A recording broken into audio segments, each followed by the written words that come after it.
Well, thanks everyone for coming here tonight. First of all, I'm really excited. I'm really excited about what's happening tonight. And I want to ask everybody, how is everybody feeling tonight? Is there any excitement in the room? I think we have to create some noise here. We have to create some noise in this room, and we have to make some noise out there in Boston. Because Boston needs to be shaken up.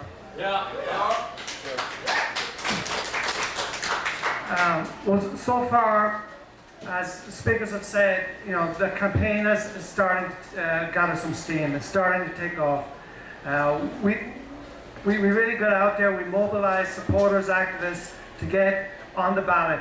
And the reason I've been along to a few events, like different forums that the Democratic Party held, and some of these forums I've actually said, well, I'm sorry, all you guys, all you 19 candidates, I found it difficult to get on the ballot. I apologize because it's my fault, it's Social Alternative's fault. Because in 2007 we ran a candidate, Matt Geary, a young student, and we ran a very good campaign.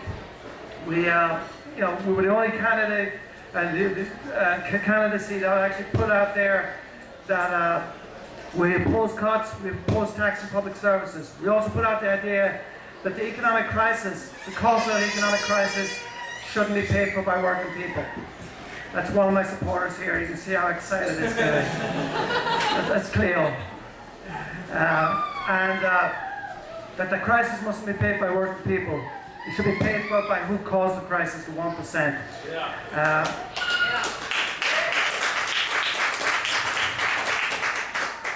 Well, the effect of our campaign, we stirred things up in that it was the same at-large seat, to the effect that the Democratic Party establishment decided to make ballot access much more difficult.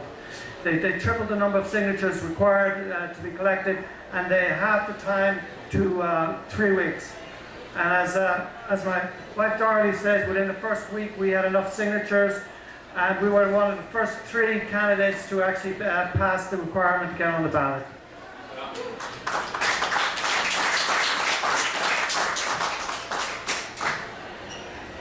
And really what we're saying, and what we're running for in this campaign, is that we want to run a campaign, and we're running because we're tired of the politics as usual. And we want to put forward an alternative vision than we see out there. What we say is that we live in a one-party city, a one-party state. It's a one-party dominated by the Democratic Party. And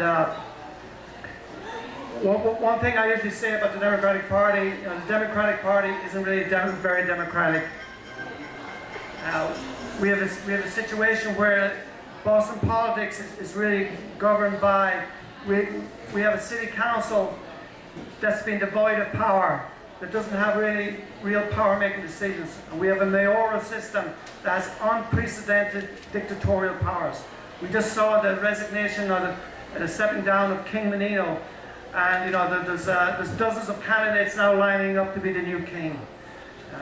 And this situation in Boston, we have institutions that make decisions behind closed doors, that are unelected, that are appointed, and that make decisions not for the benefit of working people, but for the benefit of the 1%. We have institutions like the Boston Redevelopment Authority. The Boston Redevelopment Authority are appointed by the mayor. The mayor, in effect, decides on what development happens in Boston. And because of that power, all the big contractors, developers, plow money into his campaign coffers. To the extent that the last time Menino ran, he had 1.6 million in campaign coffers. So you have a system that the corporations and our paid politicians dominate political life and dominate the decisions that affect all our lives.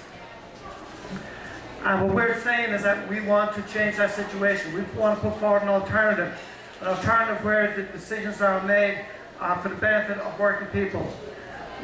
And we want to we're putting forward a vision in this campaign, a vision that we need candidates, and we need elected officials that are not paid mouthpieces for corporations, even though during elections they come across as being very progressive sounding.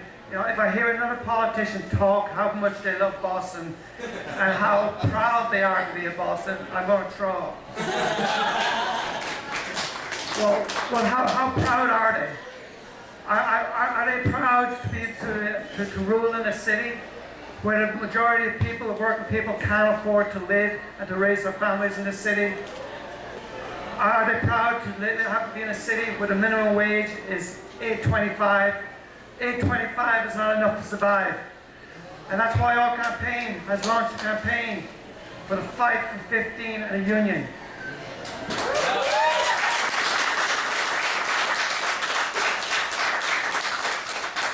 And this idea has taken hold in a number of cities across the country and really set off, particularly among fast food workers. And as was said earlier, this campaign has actually, got us a lot of attention in the media and out there. We've got on right-wing radio talk shows. We've gone into the Boston Herald and numbers of different blogs and local newspapers. And one right-wing radio show, Michael Graham, his position was, well, this is going to destroy small businesses. This is going to destroy jobs. You're going to have fast food. You're going to have burgers costing $8. And our argument to that is that we Boston working people cannot afford to live on the present minimum wage. We just can't afford it. And in reality, what we have seen in the last 2 decades is that we've seen productivity in the economy skyrocketing over 2 decades, while wages have stagnated and haven't risen. Well, the question is, well, what happened to that new wealth that was created? And the answer is, it went into the pockets of the 1%. So what we say is that the wealth exists to provide decent standard of living for the majority of people, for the 99%. But the 1% are hoarding this wealth, and the inequality in the distribution of wealth is at unbelievable historic proportions than any other period in society. We have one family, the Walmart family, the Walton family. They own more wealth than 40 million Americans. What kind of system is that? Also, if you take this one family, they own the biggest company in the world, Walmart. Walmart pays their workers starvation wages. Starvation wages where the human resources department advises their workers on how to collect food stamps. And also, these are the same corporations that are funding, campaigns against the minimum wage, that are funding political campaigns to maintain these same politicians into power.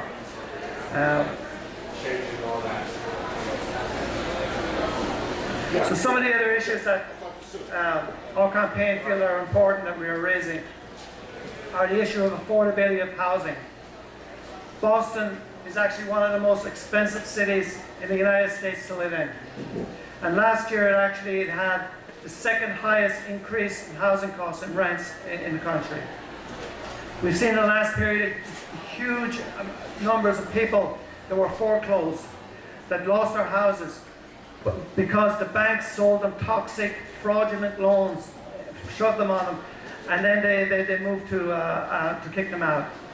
What we've seen in Boston in the last period is that these loans have been bought up by speculators who bought up all these foreclosed properties. And there's one particular real estate property speculator company that actually, they go around, they buy up these housing units, many of these housing units with families on low wages, and they jack up the price of rents, $200-300 a month in one go.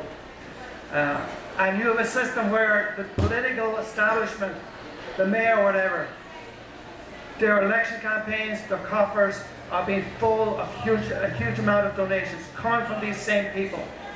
In the last elections, you had $6 billion spent on the election campaign. $6 billion. That's an obscene amount of money to be spending to get these people elected. But even in Boston, in Massachusetts, you have an obscene amount of money going into the campaigns of city council, of mayoral candidates.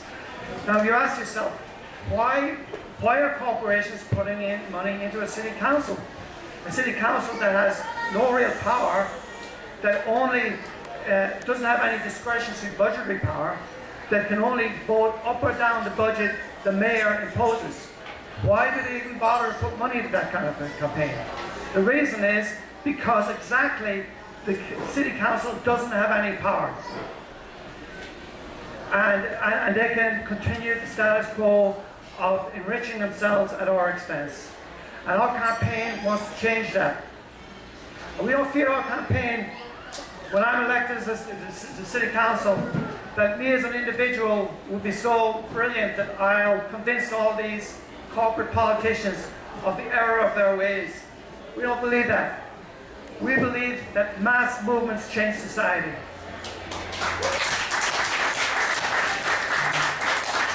And we're going to use this campaign to put that word out there. To put the word out, to set an example. And when elected, we will use our position, not as a career for me, I don't want a political career associating with these ruffians.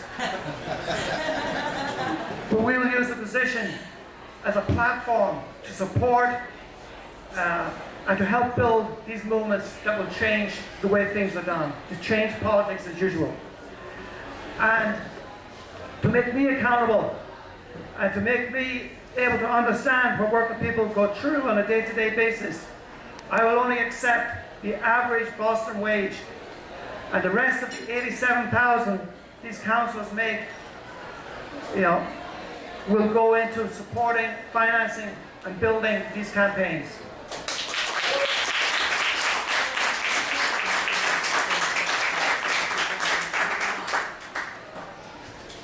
Just a few other issues I think it's important to raise about our campaign. The issues we feel that really hurt and affect working people in Boston. One of the biggest issues facing society, not just people in Boston, but the global world, is the issue of the environment and global warming. Now, when we hear these politicians, they're all concerned about the environment. They're talking about growing your few vegetables in their backyard. They're talking about some eco-friendly thing. They'll use recyclable material for some park or whatever. But what's the most effective thing to actually affect the environment in Boston? And that is to have a massive expansion of public transportation. Yeah.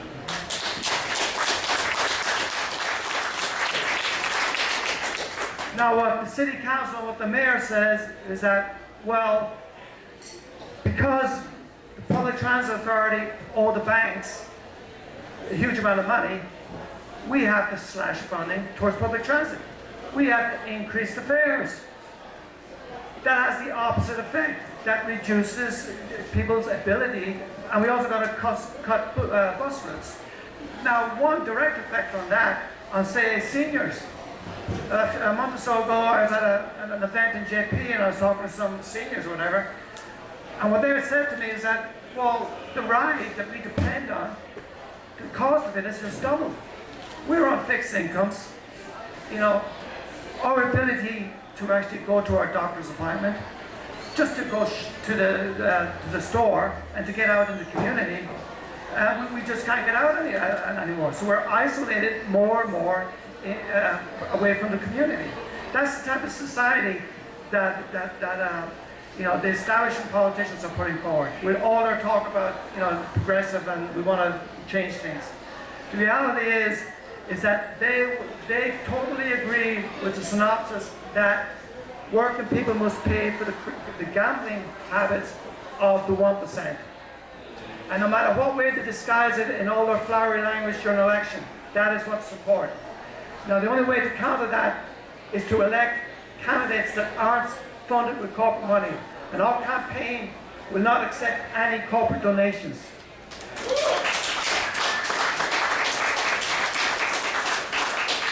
But we will accept money from everybody here tonight. And we don't expect to compete with the corporate politicians, with every pole in every garden with a billboard sign outside it.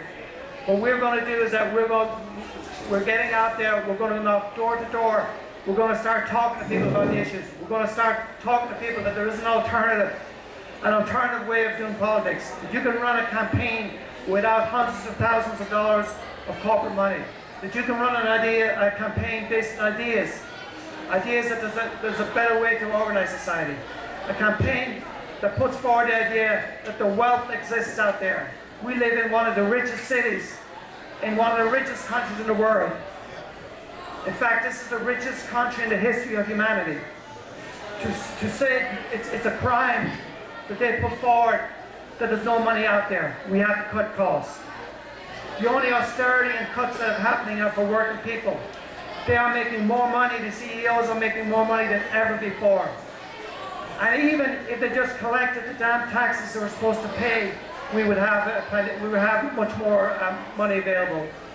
In Massachusetts, Mass did a report which summarized that the state every year loses 1.7 billion by rich corporations and by the 1% scuttling their money out to tax havens all over the world.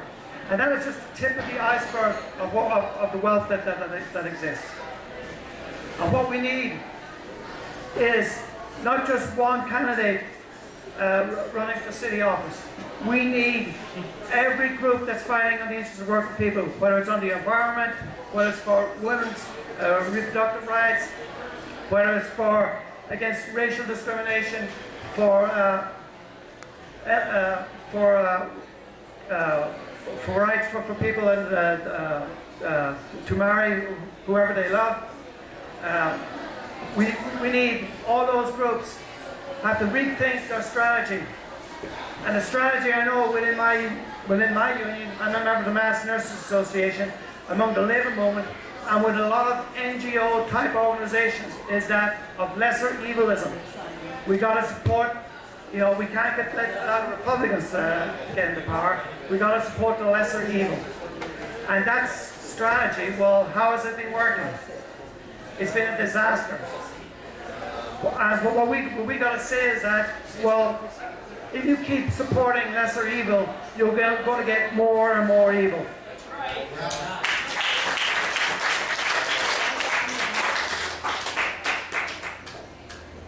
And I work as a nurse, and my wife Dorothy works as a psychiatric nurse. And my understanding is that one of the definitions of insanity is that if you keep doing the same thing over and over again, and then the next time you do the same thing and you expect a different result, that's a definition of insanity. And that's exactly what happens with the strategy. We've got to break from that. We've got to break off the vision we're putting out in our campaign is that we're putting out a vision is that we should have not one candidate, not 10 candidates, but hundreds of candidates competing for every single seat. Candidates that are not funded by corporations, that are putting forward that the working class shouldn't have to pay for the crisis caused by the 1%.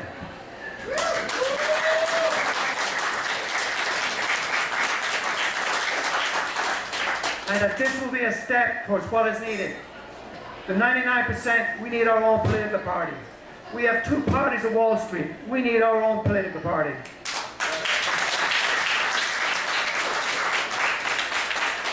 But as a member of Social Alternative, what we also say is that the crisis we're facing in society, it's a global crisis. It's a crisis, it's a systemic crisis. It's a crisis of capitalism. It's a crisis of capitalism that is threatening the future of humanity, the destruction of the environment.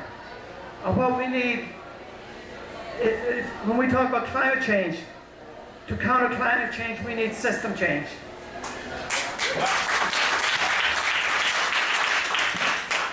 And what we put forward is that we need democratic socialism for the needs of society to be organized in a rational way. Capitalism is a very good system on paper, but in reality it doesn't work.